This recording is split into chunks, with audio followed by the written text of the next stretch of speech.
हाय नमस्कार मंडळ, कशा आहात सर्वजण? मस्त ना? तर मीही मस्त बघा. तर इकडे बघू शकता छान असा मस्त पाऊस पडतोय आणि माझ्या मुलाला पाणी वाया घालू नये, पावसाच तर कसं घालवायचं ना, म्हणून त्या छान मस्त प्लेट धुवून आणला. त्याला खायचा होता भात, मग त्याला भात वगैरे वाढला आणि त्याला पावसात भिजायचं होतं. मला म्हणला मम्मी माझा व्हिडिओ बनव, तर चल बाबा बनवते म्हणलं.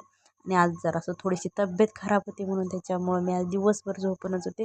कपडे वगैरे तसेच पडलेले, 4:45 वाजलेले तर तेव्हा धुले. नंतर छान अशी सीताफळ खायची.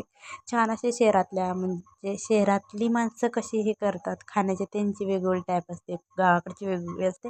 ते थोडक्यात मी सांगण्याचा प्रयत्न केलेला आहे. तर बघा छान असं कसं वाटलं कमेंटमध्ये नक्की सांगा. तर गावाकडे असे असते आणि शहरातली तशी असते, छान मस्त असे. तर चलो, व्हिडिओ कसा वाटला कमेंटमध्ये नक्की सांगा मला. आणि थोडीशीच केलेली ॲक्टिंग तीही कशी वाटते सांगा. तर गावाकडे वाचावाचाच खातात बरं का. तर चलो बाय, सबस्क्राईब करून जावा.